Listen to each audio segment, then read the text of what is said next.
அது டிசம்பர் மாசம். அதனால அந்த கிராமமே பனில மூழ்கி இருந்துச்சு. அந்த ஊர்ல 2 வீடுங்க பக்கத்து பக்கத்துல இருந்துச்சு. ஒரு வீடு ரமேஷ் மற்றும் சந்தனாவோட மாடர்ன் ஹவுஸ். அங்க ஹீட்டிங் சிஸ்டம் எல்லாம் இருந்துச்சு. அதுக்கு எதிர்த்தாப்புல வந்தனாவோட மண் வீடு இருந்துச்சு. வந்தனாவோட கணவன் இறந்ததுக்கு அப்புறம் அந்த வீடு மட்டும்தான் அவளுக்கு இருக்க ஒரே சொத்து. ஒரு நாள் வந்தனா குளிர்ல நடுங்கிக்கிட்டே வீட்டுக்கு வெளியில கிடந்த உலர்ந்த விறகுகளை எடுத்து அத பத்த வச்சு அது மூலமா குளிர் காயணும்னு நினைக்கிறா. அப்ப அத பாக்குற சந்தனா வந்தனா கிட்ட வந்து இப்படி பேசுறா. அக்கா, என்ன பண்ணிட்டு இருக்க? இந்த குப்பையெல்லாம் பொறுக்கிட்டு இருக்க? இல்ல சந்தனா, இது குப்பை இல்ல, வீட்டுல விறகு தீந்து போச்சு. அதான் இன்னைக்கு ராத்திரியாவது குளிர தாங்கணும்ல, அதுக்காக தான் இதெல்லாம் எடுத்து இத வச்சு நெருப்பு மூட்டி குளிர் காயலான்னு பாக்குறேன். என்னது, இத வச்சு நெருப்பு மூட்ட போறியா? என்னக்கா நீ இந்த காலத்துலயும் விறகு நெருப்புன்னு பேசிட்டு இருக்க? என் வீட்டை வந்து பாருக்கா, எல்லா ரூம்லயும் நாங்க ஹீட்டர் செட் பண்ணிருக்கோம். ஒரு பட்டனை மட்டும் அழுத்தினா போதும், வீடு முழுக்க உடனே சூடாயிடும். இந்த குளிருக்கு ரொம்ப இதமா இருக்கும். பணம் இருந்தா குளிர இவ்ளோ ஈஸியா நம்ம விரட்டிடலாம்க்கா. பணம் இருந்தா நீ சொல்ற சௌகரியம் எல்லாம் கிடைக்கும்தான், ஆனா மனசுல நிம்மதி கிடைக்காது. எனக்கு இதுவே போதும் சந்தனா. அட போக்கா, என்னவோ பேசு, எல்லாம் உன் தலை எழுத்து. என் வீட்டுக்காரு இப்பதான் வெளிநாட்டுல இருந்து புது ஹீட்டர் கொண்டு வந்தாரு. கரண்ட் இல்லைனாலும் பேட்டரி இருந்தாவே வேலை செய்யும். உனக்கு அந்த அதிர்ஷ்டம் எல்லாம் எங்க இருக்கு? சந்தனா சொன்னதை கேட்டு வந்தனாவுக்கு ரொம்பவே மனசு கஷ்டமா இருக்குது. தங்கச்சிக்கு பணத்திமிர் இருக்கிறது அவளுக்கு ஏற்கனவே தெரியும். அதனால அமைதியா வீட்டுக்குள்ள போயிடுறா. எடுத்துட்டு வந்த விறகுகளை வச்சு சமைக்க ஆரம்பிக்கிறா வந்தனா. அன்னைக்கு சாயங்காலம் குளிர் ரொம்பவே அதிகமாயிட்டு இருக்கு. வந்தனா தன்னோட வீட்டுல சமைச்சுக்கிட்டே அந்த சூட்டுக்கு பக்கத்திலே உட்கார்ந்திருக்கா. அப்ப கதவை யாரோ தட்டுற சத்தம் கேக்குது. வந்தனா யாரதுன்னு கேட்டு கதவை திறந்ததும் ஒரு வயசான பாட்டி நிக்கிறாங்க. குளிர்ல அவங்களோட பல்லு கூட கடகடன்னு ஆடிட்டு இருக்கு.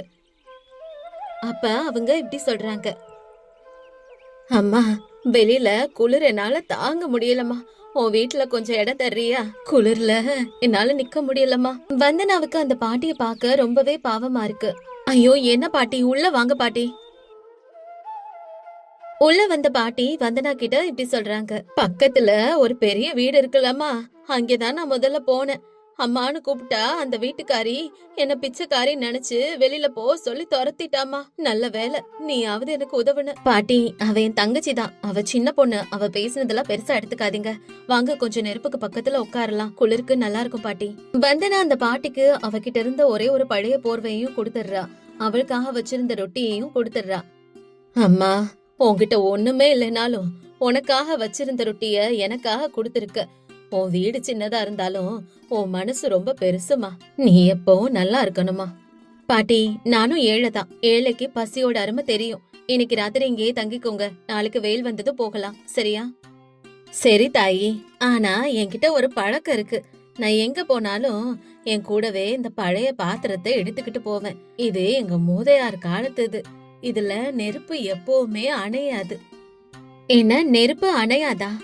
இது சாதாரண பாத்திரம் இல்ல, இது அக்ஷய பாத்திரம். இதுல நெருப்பு வரணும்னா விறகு தேவையில்ல. நம்ம சுயநலமில்லாத மனசு போதும், இரக்கம் போதும். உன் மனசுல எவ்வளவு இரக்கம் இருக்குதோ அவ்வளவு சூட்டையும் ஒளியையும் கொடுக்கும். அப்ப உன் வீடு ஒரு மாய வீடா மாறிடும். நான் சொல்றதுல உனக்கு நம்பிக்கை வரலனா நீ மனசார வேண்டி பாரு. வந்தனாக்கு முதல்ல அந்த பாட்டி ஏதோ விளையாட்டுக்கு சொல்றதா தோணுது. ஆனா அதுக்கப்புறம் மனசார வேண்டிக்க ஆரம்பிக்கிறா. அவளுடைய சுயநலம் இல்லாத மனசுக்காக அந்த பாத்திரத்துல இருந்து ஒளி வர ஆரம்பிக்குது. அத பார்த்தோனே வந்தனா ரொம்பவே ஆச்சரியப்படுறா.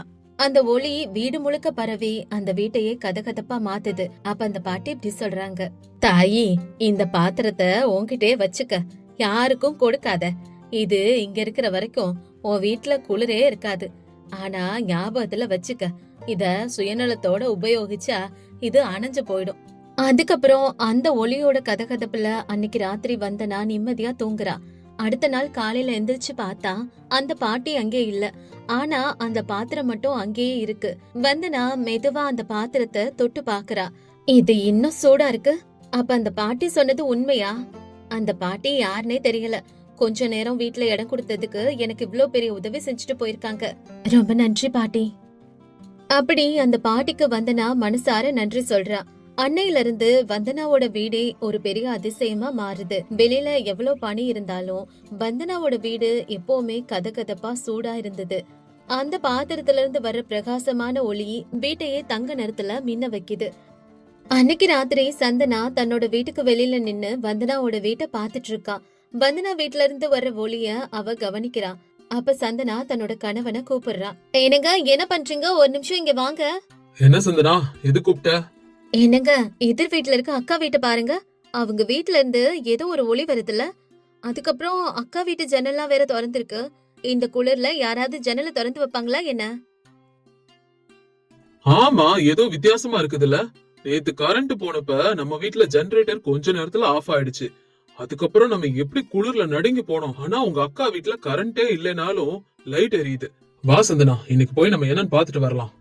ஐயோ, அந்த குடிசை வீட்டுக்கெல்லாம் நான் வர மாட்டேங்க. நீங்க வேணா போயிட்டு வாங்க. இல்ல சந்தனா, எனக்கு என்னவோ சந்தேகமா இருக்கு. உன் அக்காவுக்கு என்னமோ புதையல் கிடைச்சிருக்குமோ என்னவோ. அதான் அவ வீடே பிரகாசமா இருக்கு. வா நம்ம என்னன்னு பாத்துட்டு வந்துடலாம். புதையலுங்கிற வார்த்தையை கேட்டதும் சந்தனாவோட கண்ணு ஆசையில மின்னுது. உடனே ரமேஷ் கூட சேர்ந்து வந்தனா வீட்டுக்கு புறப்படுறா. வந்தனா தன்னோட வீட்ல அந்த மாய பாத்திரத்துக்கு பக்கத்துல உட்கார்ந்திருந்தா. சந்தனாவும் ரமேஷும் உள்ள வர்றாங்க. உள்ள வந்த உடனே அவங்களுக்கு பயங்கர ஆச்சரியம். வந்தனா வீட்ல அப்படி ஒரு கதகதப்பு. அக்கா, என்ன இது, உன் வீடு இவ்ளோ கதகதப்பா இருக்கு? வீட்ல ஹீட்டர் எதுவும் வச்சிருக்கியா? இவ்ளோ சூடா இருக்கு. ரமேஷ் அப்ப அந்த சுவர்களை எல்லாம் தொட்டு பாக்குறான். என்ன இது, உங்க வீட்டு சுவருங்கெல்லாம் கூட இவ்ளோ சூடா இருக்கு? என்ன ரகசியம் வச்சிருக்கீங்க? ரகசியம் எல்லாம் ஒண்ணும் இல்ல, எல்லாம் அந்த பாத்திரத்தோட மகிமைதான். ஏன்னா இந்த பழைய பாத்திரத்தோட மகிமையா? என்னக்கா ஜோக் அடிக்கிறியா? உண்மையை சொல்லுக்கா, எங்க ஹீட்டர் மறைச்சு வச்சிருக்க? சந்தனா, நான் சொல்றதுதான் உண்மை. நேத்து ராத்திரி ஒரு பாட்டி வந்தாங்க. அந்த பாட்டி இதை இங்க எனக்காக விட்டுட்டு போயிட்டாங்க. இது ஒரு மாய பாத்திரம். சுயநலமில்லாத மனசோட தொட்டா இதுல நெருப்பு கிடைக்கும். இதான் உண்மை, நம்புங்க. அட, என்னங்க சொல்றீங்க? இந்த காலத்துல போய் இவ்ளோ மூட நம்பிக்கையெல்லாம் பேசிட்டு இருக்கீங்க.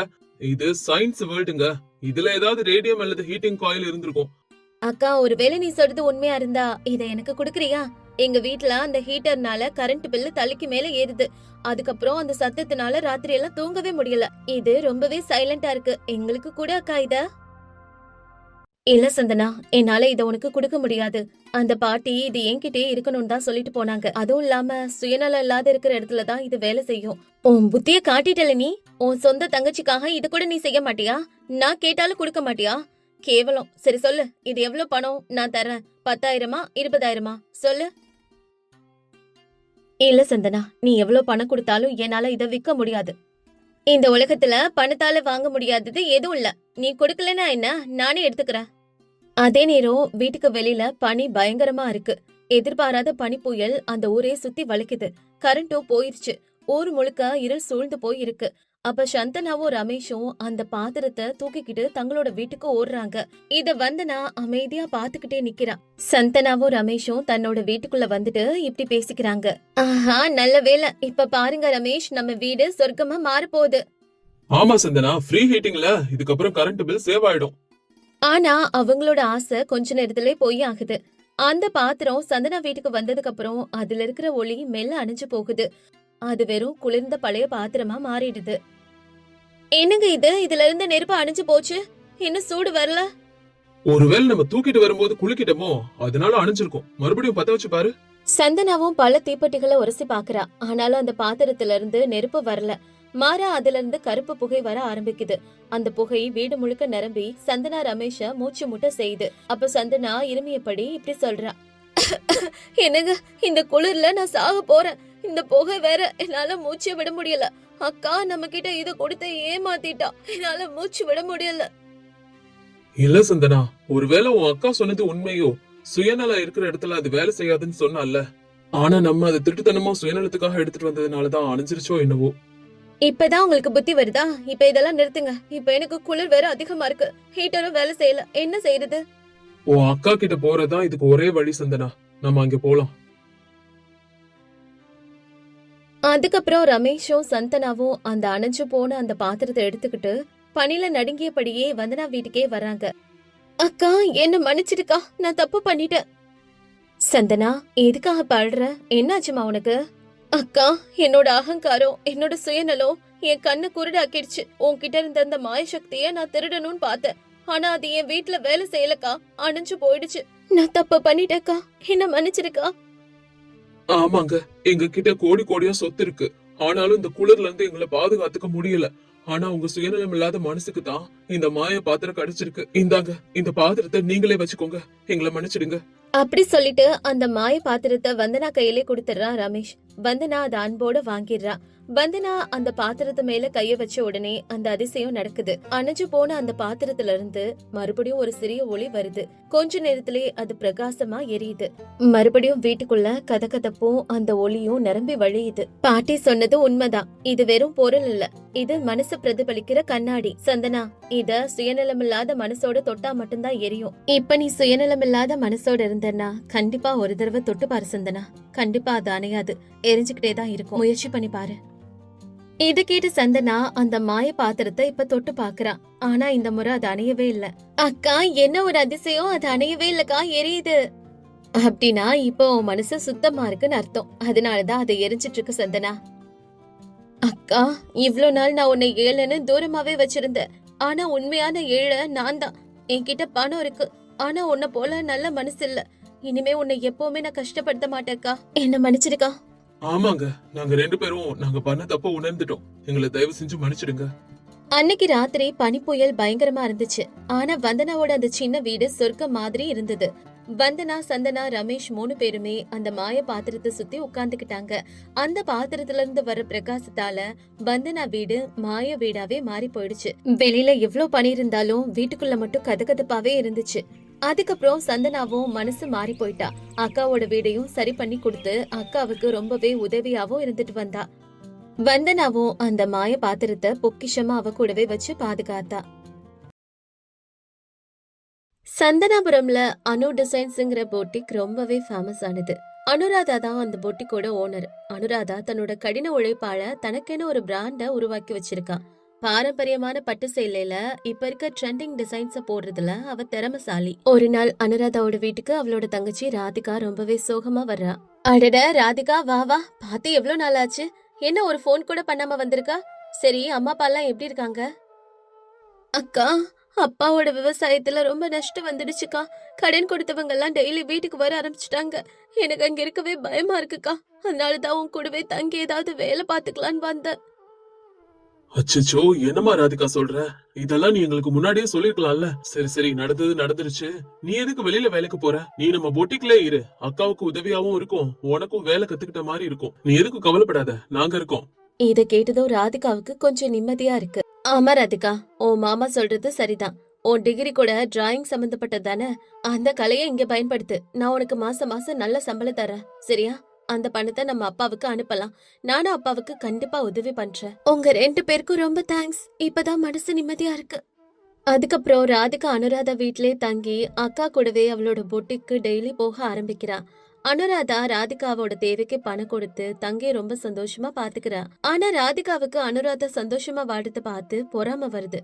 நான் இவ்ளோ கஷ்டத்துல இருக்கும்போது இங்க அக்கா மட்டும் ராணி மாதிரி வாழ்ந்துட்டு இருக்கா. நல்ல கடை வச்சு நல்லா சம்பாதிச்சுட்டு எனக்கு கொஞ்சம் பிச்சை காசு மாதிரி கொடுத்துட்டு இருக்கா. என்னால தாங்கவே முடியல.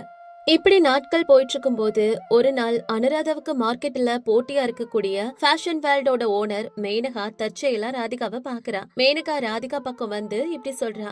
ஹாய் ராதிகா, என்ன உனக்கு தெரியுமா? நீங்க யாரு? எனக்கு தெரியலையே. ஓ, என்னோட பேரு மேனகா. நான் தான் ஃபேஷன் வேர்ல்டு புட்டிக்கோட ஓனர். நான் கேள்விப்பட்டிருக்கேன் உங்க புட்டிக்கோட நேம். எங்க அக்காவோட புட்டிக்கு நீங்க தானே போட்டியே? ஆமாமா. ஆனா பாவம், நீ உன் அக்கா கிட்ட சம்பளத்துக்கு வேலை பாக்குறேன்னு கேள்விப்பட்டேன். உன்னை பத்தி தெரிஞ்சு எனக்கு ரொம்ப கஷ்டமா இருந்துச்சு. எனக்கு உன்ன மாதிரி ஒரு தங்கச்சி இருந்திருந்தா நான் இந்த நிலைக்கு கஷ்டப்படுற அளவுக்கு விட்டுருக்க மாட்டேன். ஏன் இப்படி சொல்றீங்க? எங்க அக்காவா என்ன நல்லதா பாத்துக்கிறா. எப்படி? உன் அக்கா உனக்கு சம்பளம் கொடுக்கறானாவே உன்னை வேலைக்காரி மாதிரி தான் பாக்குறான்னு அர்த்தம். உன் தேவை கூட நீ உன் அக்கா கிட்ட கையேந்தணும். நீ என்னோட சேர்ந்துக்க, உனக்கு லட்சங்கள்ல நான் பணம் தரேன். உன் லைஃபே மாறி போயிடும். நான் சொல்றது உனக்கு புரியும் நினைக்கிறேன். என்ன? மேனகா பணத்தை சொல்லி ஆசை காட்டவும் ராதிகா இப்படி சொல்றா. சரி, இப்ப நான் என்ன பண்ணும்? நான் உனக்கு என்னோட மொபைல் நம்பர் தரேன். உன் அக்காவோட புது பூட்டிக் கலெக்ஷன்ஸ் போட்டோவை எனக்கு அனுப்புனா போதும். நான் உனக்கு அதுக்கு பதிலா லட்சங்கள்ல பணம் தருவேன். ராதிகாவும் சரின்னு சொல்லிட்டு வர்றா. அடுத்த நாள் ராதிகா, அடுத்து கல்யாண சீசன் வரதுனால நான் அதுக்காக ராயல் பிரைடல் கலெக்ஷன்ஸ்னு ஒரு லெஹங்காவை டிசைன் பண்ணிருக்கேன். இந்த லெஹங்கா ஒர்க்குக்கு நமக்கு 20,000 தான் செலவாகும். ஆனா இத நாம 35,000க்கு விக்கலாம். என்னக்கா சொல்ற? 35,000மா? அப்ப ஒரு ட்ரெஸ்ஸுக்கு 10,000 லாபமாக்கா? ஆமா ராதிகா, மக்கள் குவாலிட்டியும் டிசைனையும் தான் பாப்பாங்க. என் பிராண்ட் மேல அவங்களுக்கு எப்பவுமே நம்பிக்கை இருக்கு. இந்த டிசைன்ஸ் எல்லாம் என் மனசுல இருந்து வந்தது. இது மார்க்கெட்டுக்கு போனா பயங்கர சென்சேஷன் ஆகும் தெரியுமா? ராதிகா மனசுக்குள்ள ஒரு ட்ரெஸ்ஸுக்கு 10,000 ரூபாய் லாபம்னா 4 ஒண்ணுக்கு 10 ட்ரெஸ் வித்தா ₹1,00,000. அக்காவோட ஒரு நாள் லாபம் மட்டுமே இவ்ளோ ரூபாய். இவ்ளோ சம்பாதிக்கிற அக்கா, ஆனா எனக்கு மாச சம்பளமே 10,000 ரூபாய் தான் கொடுக்கறா. ஒரு தங்கச்சி மாதிரியா நடத்துறா, வேலைக்காரி மாதிரில ட்ரீட் பண்றா. இப்படியெல்லாம் தன்னோட அக்காவை பத்தி ராதிகா நினைச்சிட்டு இருக்கும்போது அங்க சந்தீப் வரான். அனு, கஸ்டமர்ஸ் மிஸ்ஸஸ் குப்தா வந்திருக்காங்க. உன் அப்பாயின்மெண்ட் தான் வேணுமா? கொஞ்சம் வந்து பாரு. சரி சந்தீப். ராதிகா, இந்த ஸ்கெட்ச் புக் ஜாக்கிரதையா லாக்கர்ல போடு. இதுல இருக்கிறது ரொம்ப சீக்ரெட்டான டிசைன்ஸ். போட்டியாளர்களுக்கெல்லாம் தெரிஞ்சா காப்பி அடிச்சிடுவாங்க. சரியா? கவனமா இரு, பத்திரம். சரி அக்கா, பயப்படாம போ, நான் பத்திரமா பாத்துக்கிறேன். அனுராதா அங்கிருந்து போனதுக்கு அப்புறம் ராதிகா அந்த ஸ்கெட்ச் புக்கை திறந்து அனுராதா புதுசா டிசைன் பண்ண பக்கங்களை எல்லாம் போட்டோ எடுத்துக்கிறா. அதுக்கப்புறம் ராதிகா மேனகாவை ரகசியமா சந்திக்கிறா. சொல்லு ராதிகா, ஏதோ அர்ஜென்ட்டா பாக்கணும்னு சொன்ன. உன் அக்கா பொட்டிக்குள்ள எல்லா விஷயமும் நல்லா போகுதா? என்கிட்ட அக்கா டிசைன் பண்ண லேட்டஸ்ட் பிரைடல் கலெக்ஷன்ஸ் எல்லாம் இருக்கு. இன்னும் மார்க்கெட்டு கூட அதெல்லாம் வரல. நான் அதெல்லாம் உங்களுக்கு தரேன். நீங்க அதுக்கு பதிலா என்ன தருவீங்க?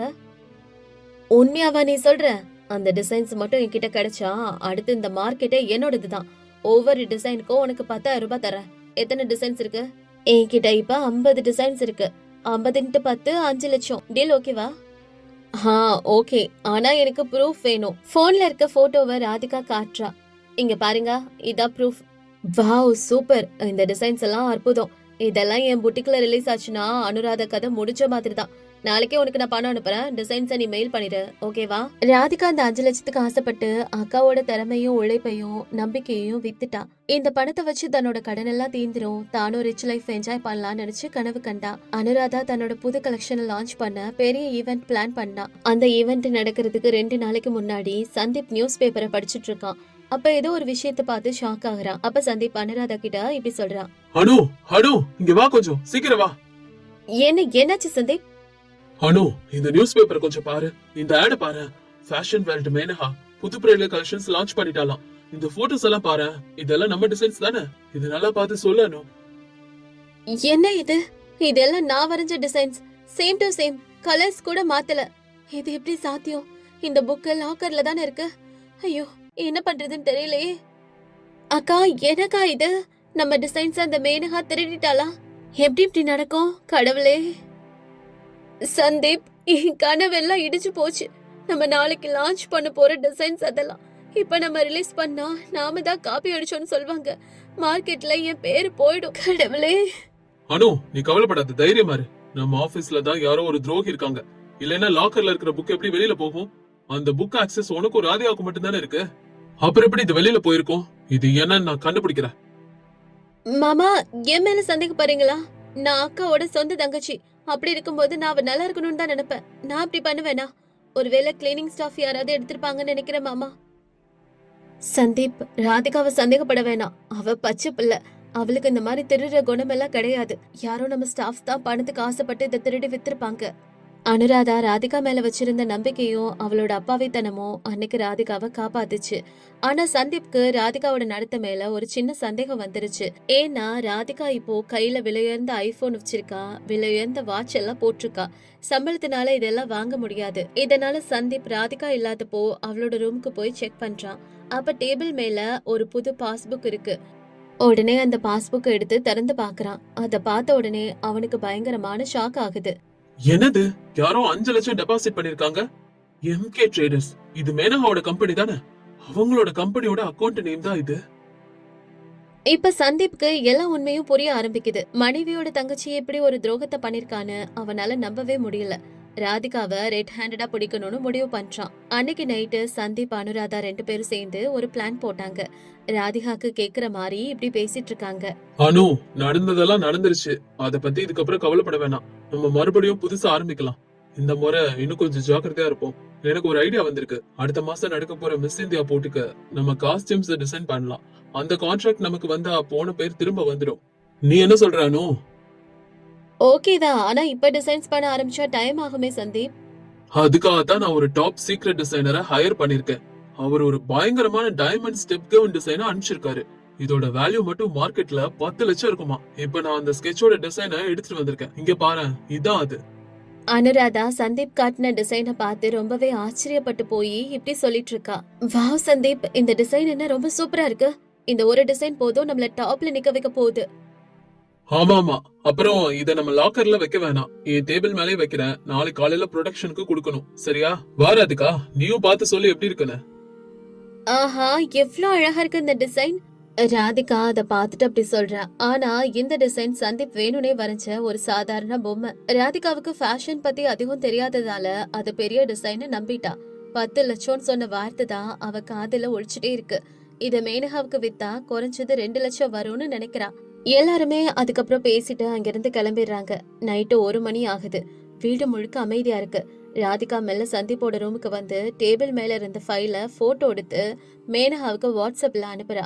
அதுக்கப்புறம் ராதிகா வாட்ஸ்அப்ல ஒரு வாய்ஸ் மெசேஜ் பண்றா. இந்த டிசைன் 10 லட்சம் வேல்யூ கொண்ட டிசைன். நாளைக்கே ப்ரொடக்ஷனுக்கு போகுது. அதனால நீங்க முன்னாடியே இதை ரிலீஸ் பண்ணிடுங்க. எனக்கு இந்த டிசைனுக்கு 2 லட்சம் ரூபாய் வேணும். அவ மெசேஜ் அனுப்புனதும் அந்த ரூம் லைட் எரியுது. பின்னாடியே சந்தீப்பும் அனுராதாவும் நின்னுட்டு இருக்காங்க. சந்தீப் இப்ப அங்க வந்து ராதிகா கையில இருக்க போனை வாங்கிக்கிறான். அதுக்கப்புறம் கோபமா ராதிகா கிட்ட இப்படி பேசுறான். என்ன காரியம் பண்ணி வச்சிருக்க ராதிகா? சொந்த அக்காவுக்கு எப்படி ஒரு துரோகத்தை பண்ண? உனக்கு எப்படி மனசு வந்துச்சு? என்னால நம்பவே முடியல. மாமா, அது வந்து நான் என்ன சொல்றேன்னா, ராதிகா நீ என் தங்கச்சி தானா? அந்த மேனகாவோட கை கோத்து என் பிசினஸ் மூழ்கடிச்சது என் தங்கச்சி ராதிகா தானா? ஆமா அக்கா, நான் தான் பண்ணேன். அதுல தப்ப என்ன? நீ கோடிகள்ல சம்பாதிக்கிற, எனக்கு கொஞ்சோன்னு காசு பிச்சை காசு மாதிரி தர்ற. அப்பா கடன் தீரணும்னா எனக்கு பணம் வேணும். உன்கிட்ட கேட்டா தருவியா? உனக்கு எங்களை விட உன் பிசினஸ் தானே முக்கியம். ராதிகா, என்ன பேசுற நீ? பணம் வேணும்னா கேட்கணும். இப்படி திருட்டுத்தனம் பண்ணக்கூடாது. அப்பா கடனை தீர்க்க நான் இல்லையா? உனக்கு சம்பளம் கொடுத்தது நீ சுதந்திரமா வாழணும்னு. ஆனா நீ அத பிச்சை நினைச்சியா? என் கஷ்டத்தையும் கனவையும் எதிரிகளுக்கு வித்துட்டியா ராதிகா நீ? என்னால இப்ப கூட நீதான் அதை பண்ண நம்ப முடியல. அக்கா, நீ பேசுறது உனக்கு ஈஸியா இருக்கலாம். ஆனா ஏழ்மை அனுபவிச்சவங்களுக்கு தான் பணத்தோட வேல்யூ தெரியும். உனக்கு பேர் வருது, பணம் வருது, எனக்கு என்ன வருது? உன் நிழல்ல வாழணும்னு எனக்கு என்ன தலையெழுத்தா? அதுக்காக தான் அப்படி பண்ண. அந்த மேனகா எனக்கு பணம் தரேன்னு சொன்னா. என் லைஃப் செட்டில் ஆகும். அதுக்காக தான் நான் பண்ணேன். போதுமா? உன் லைஃப் செட்டில் ஆகாது ராதிகா. ஜெயிலுக்கு தான் போற நீ. இதெல்லாம் ஒரு நாடகம். அந்த டிசைன் ஃபேக். அந்த மேனகா அதை பார்த்து சிரிப்பா. நீ நல்லா எங்க கிட்ட மாட்டிக்கிட்ட ராதிகா. உன்னை கையும் களவுமா பிடிக்கணும் தான் இதை பண்ணும். இந்த டிசைன் ஃபேக்கா? ஆமா, நீதான் இதெல்லாம் பண்ண நிரூபிக்க தான் இந்த டிராமா. உன்னை இப்பவே நான் போலீஸ்க்கு புடிச்சு கொடுக்கலாம். உன்னையும் அந்த மேனகாவையும் ஜெயிலுக்கு அனுப்பலாம். அப்படி ஒரு திருட்டுத்தனத்தை பண்ணிருக்க நீ. தெரியுமா உனக்கு? சந்தீப், வேண்டாம் சந்தீப், போலீஸ் வேண்டாம். இவ என்னோட தங்கச்சி. அவளோட ஃபியூச்சர் அழிக்க எனக்கு இஷ்டம் இல்ல. விட்டுலாம் இத ப்ளீஸ். இவ்ளோ நடந்ததுக்கு அப்புறமும் அக்கா தன்னோட ஃபியூச்சரை பத்தி தனக்காக யோசிக்கிறான்னு ராதிகாவுக்கு புரிஞ்சுது.